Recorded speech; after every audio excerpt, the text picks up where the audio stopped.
Hello friends. YouTube में एक doctor का चैनल देख रहा था मैं, या इंस्टाग्राम पे नज़र पड़ी थी कि बच्चा जन्म लेता है तब से ब्लॉकेज हर साल 1-1% होना चालू हो जाता है। तो आपकी जितनी उम्र है उतना आपको ब्लॉकेज है। तो ये बात मानने लायक नहीं है। जब एडोलसेंट लाइफ से इंसान में जो हार्मोनल चेंजेस होते हैं, देन जो डाइटरी पैटर्न इंसान की बदलती है। आज कल आप देखिए कि अमेरिकन सेट डाइट में स्टैंडर्ड अमेरिकन डाइट आज भारत में चल रहा है। India is a capital of fast food and junk food restaurants. आपको हर जगह पे फूड ही फूड मिलेंगे। आप स्वीट्स की दुकान बढ़िया मिलेगी, आपको कैफ़ेज़ मिलेंगे, आपको होटल्स मिलेगी बाहर खाने के लिए, because Indian people are loving food. तो एडोलसेंट लाइफ से धीरे धीरे ये ब्लॉकेज होना चालू होता है हर साल। Depends on your dietary lifestyle कि आप कितना हाई फाइबर वाला डाइट खाते हो, that is your plus point. And आप कितना सिंथेटिक डाइट खाते हो, that is your minus point. तो उस हिसाब से ब्लॉकेज बनते हैं। और नॉर्मली जो ब्लॉकेज 40% के नीचे होता है वो तो एंजियोग्राफी में दिखता भी नहीं है। और सडनली हम सुनते हैं कि मिस्टर एक्स और Mrs X, Mrs Y suddenly collapse होके घूमते घूमते गरबा गाते गाते हुए कोलैप्स हो गए। तो either it may be congenital deficiency like cardio hypertrophic cardiomyopathy, or it may be valvular disease problem, or it may be erythmogenic dysplasia, वो भी हो सकता है। अथवा छोटा ब्लॉकेज कोरोनरी आर्टरीज 4 मिलीमीटर से लेके 2.6 मिलीमीटर की होती है, उसमें छोटा बबल जैसा ब्लॉकेज रप्चर हो जाता है सीयर स्ट्रेस से, और सडनली हार्ट अटैक हो जाता है। तो हार्ट अटैक और कार्डियक अरेस्ट में डिफरेंस है। हार्ट अटैक में आर्टरी ब्लॉक होती है, कार्डियक अरेस्ट में इलेक्ट्रिकल सिस्टम डिसरप्ट होती है। तो दोनों में फ़र्क क्या है कि कार्डियक अरेस्ट में सडन कोलैप्स इंसान हो जाता है, चक्कर आके गिर जाता है, और इलेक्ट्रॉन हार्ट एरिथमी इलेक्ट्रिकल सिस्टम का डिस्टर्बेंस के हिसाब से उसका सडन डेथ हो जाता है, जो CPR और AED तुरंत अवेलेबिलिटी नहीं है। तो हार्ट अटैक में क्या होता है कि छोटा ब्लॉकेज रप्चर होके ड्यूरिंग एक्सरसाइज, लाइक आप गरबा गा रहे हो, जैसे हमने एक वीडियो देखा, एक लेडी गरबा गाते गाते गिर गई, तो छोटा ब्लॉकेज हो और वो सडनली सीयर स्ट्रेस के हिसाब से रप्चर होके वहाँ क्लोटिंग कैस्केड हो जाता है, प्लेटलेट एग्रीगेशन हो जाता है, और इंसान सडन मैसिव हार्ट अटैक से फिर उसकी पंपिंग कैपेसिटी कम हो जाती है, कार्डियोजेनिक शॉक पे चला जाता है, अथवा सडन इलेक्ट्रिकल सिस्टम पे भी इफेक्ट पड़ता है, तो कार्डियक एरिथमिया हो सकता है। तो आज भी मैं बार बार ये कहना चाहता हूँ कि आप हॉस्पिटल में कोरोनरी एंजियोग्राफी कराते हो और बड़े बड़े ब्लॉकेज आपको दिखाते हैं, और आप देख रहे हो कि इंडिया में आयुष्मान कार्ड चल रहा है कि आपको एंजियोप्लास्टी के डॉक्टर बनना है स्टेंट के, तो आपको स्टिपुलेटेड प्रोसीजर आपको असिस्ट करनी पड़ेगी, then you can go for exam. आपको बाईपास सर्जन बनना है तो स्टिपुलेटेड एग्ज़ाम सर्जरी असिस्ट करेगी, then you can go for exam. तो इसीलिए गवर्नमेंट ने जो पेशेंट्स बढ़ाने के लिए ये योजना चालू की। और आप देखो तो आयुष्मान योजना में बेयर मेटल स्टैंड लगते हैं। बेयर मेटल स्टैंड 30 दिन में भी बढ़ जाते हैं, या 1 साल में भी बढ़ जाते हैं या 2 महीने में भी बढ़ जाते हैं, इसकी कोई गारंटी नहीं है, क्योंकि it is a prothrombotic. Drug coated stents 1-2 साल बाद रिस्टिनोसिस होता है। तो मेन चीज़ क्या है कि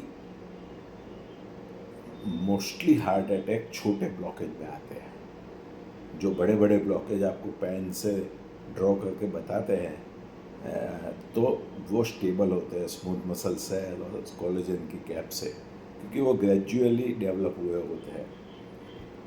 तो आपके पास 90% ब्लॉकेज बताया या 95% ब्लॉकेज बताया, 99% ब्लॉकेज बताया, आपके पास रास्ता है फिर भी ब्लड जाने का, समझे आप?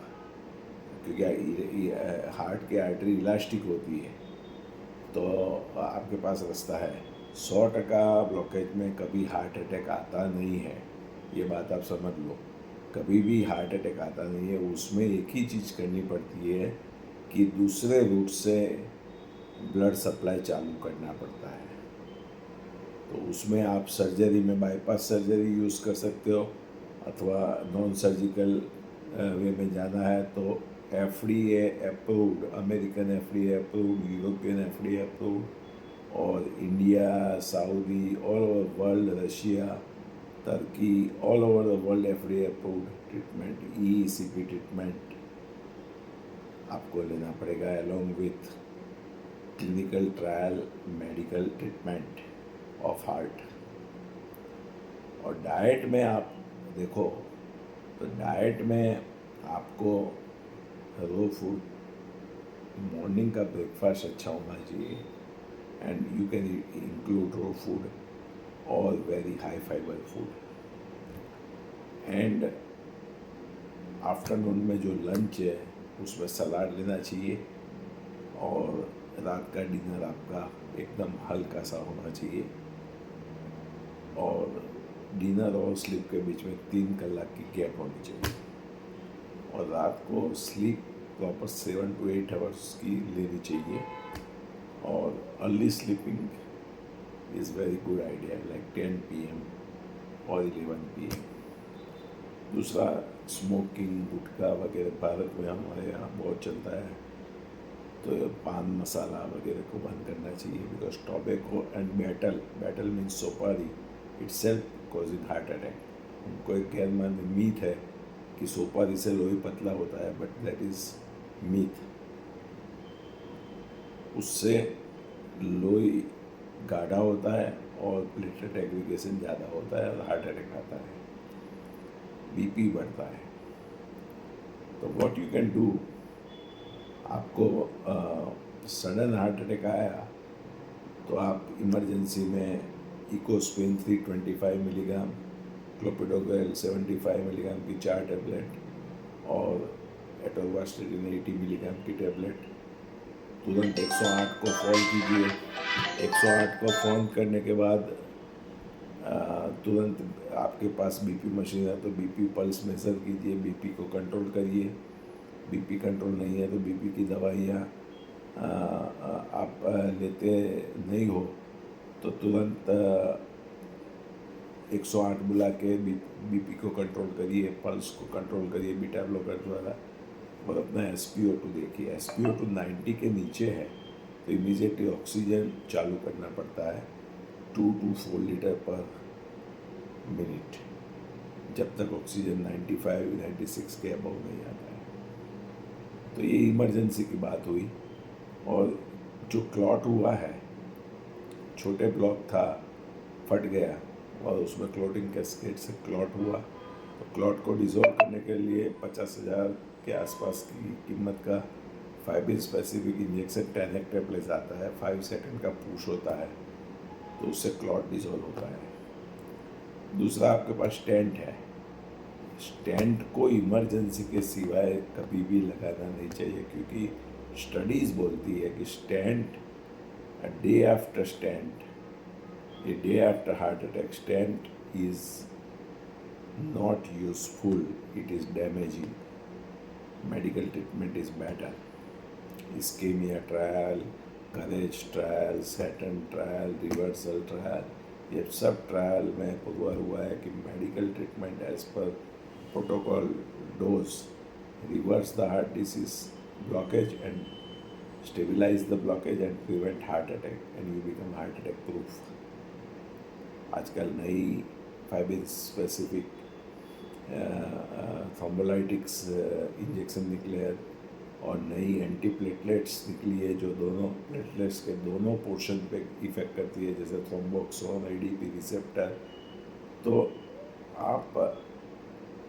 आपके पास ब्लड प्रेशर को कंट्रोल करने के लिए बहुत सारी दवाइयाँ हैं, डायबिटीज़ को कंट्रोल करने के लिए बहुत सारी दवाइयाँ नहीं निकली है, इंजेक्शन्स हैं।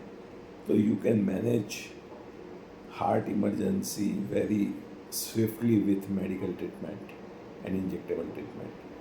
बट मैं आज बात करने जा रहा हूँ कि भाई आप को खाने से के बाद आपको दुखता है, एकदम हैवीनेस चेस्ट हो जाती है, या पेट में कॉन्स्टिपेशन रहने से आपको कभी कभी चेस्ट में हैवीनेस होती है, अथवा चलने से, विंडी एटमॉस्फियर या नॉर्मल चलने से या सीढ़ी चढ़ने से आपको चेस्ट पे सांस फूलती है, तो that is stable heart blockage. That वो बड़े ब्लॉकेज भले होते हैं, एंजियोग्राफी आप कराओ, क्योंकि हर एक इंसान देखना चाहता है कि मेरे को कितने ब्लॉकेज है।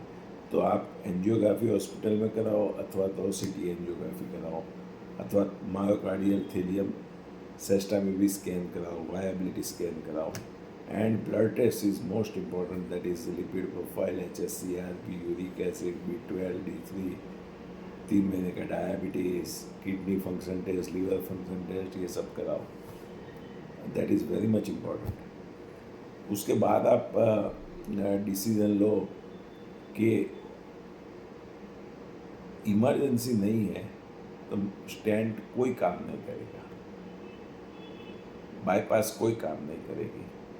इमरजेंसी में आपको चेस्ट पेन नहीं है, सांस नहीं है, आप ऑक्सीजन पे नहीं हो, आपको पर्स्पिरेशन ऐसा नहीं हो रहा है कि जैसे छाती पे पत्थर पड़ा है और आपको एकदम पेन है और पर्स्पिरेशन है, ऐसी इमरजेंसी, इसको इमरजेंसी बोलते हैं। बाकी आप चलने से आपको दुखता है या सांस चल रहा है, दैट इज स्टेबल कंडीशन, उसमें medical treatment is better then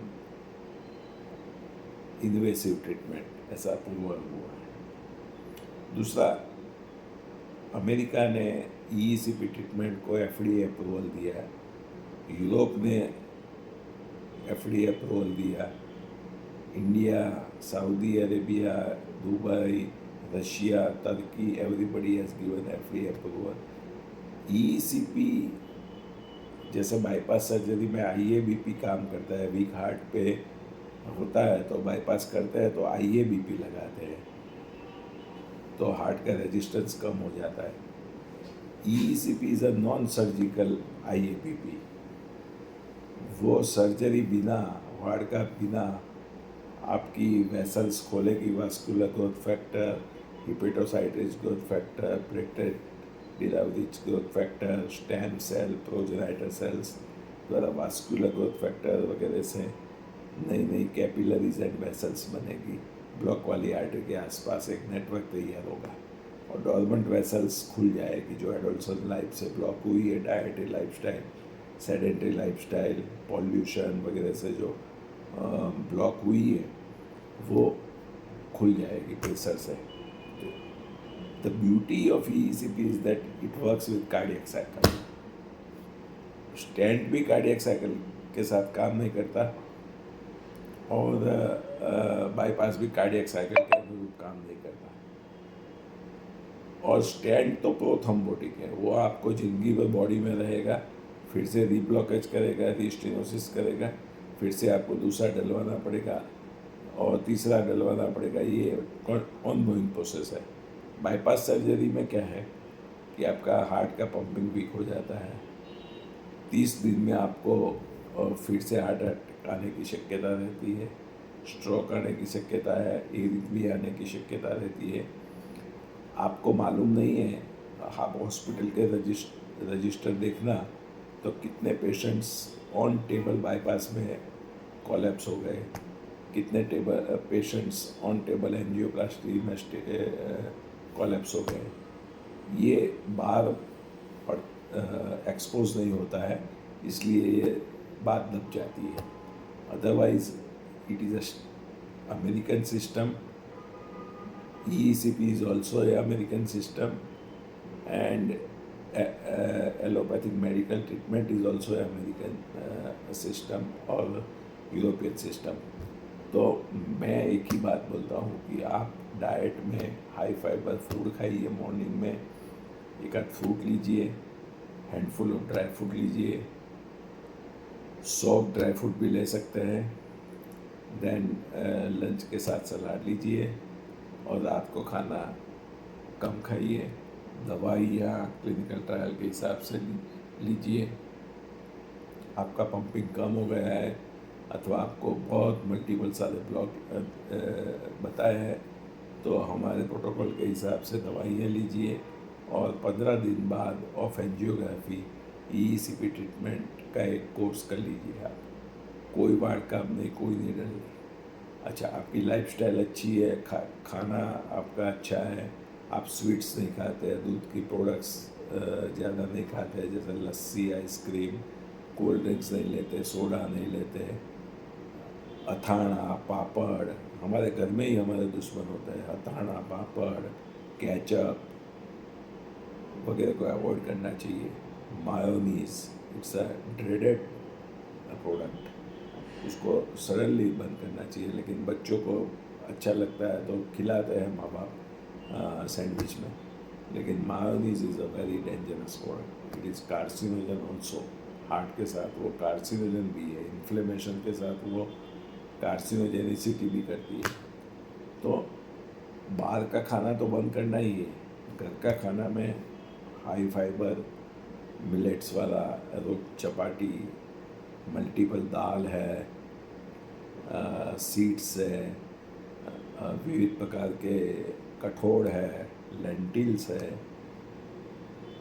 आप आराम से सीज़न के अनुसार खाना खाइए और प्रॉपर प्रोटोकॉल से दवाइयाँ लीजिए। बाईपास के बाद भी दवाई लेनी पड़ती है, स्टेंट के बाद भी लेनी पड़ती है। तो ये तो शरीर में कुछ भी फॉरेन बॉडी रखे बिना आपको दवाइयाँ और EECP से आपका नेचर बाईपास हो जाएगा और आपका हार्ट का पंपिंग हो जाएगा, बढ़ जाएगा। That is declared by US FDA कि भाई it has been approve for heart failure, congestive heart failure, cardiogenic shock, heart attack, nature bypass. तो जीवन प्रणाली बदलिए, दवाइयाँ प्रोटोकॉल से खाइए, EECP ट्रीटमेंट लीजिए और जिसको कैल्शियम है वो डिटॉक्सिलेशन ट्रीटमेंट लें। That is with protocol done, trials done at America, TACT and TACT 1। तो आप का हार्ट एकदम मजबूत हो जाएगा और आप बिना सर्जरी, बिना ट्रॉमा आप एकदम हेल्दी लाइफ जीना चालू कर देंगे जैसे पहले जीते थे। Thank you very much.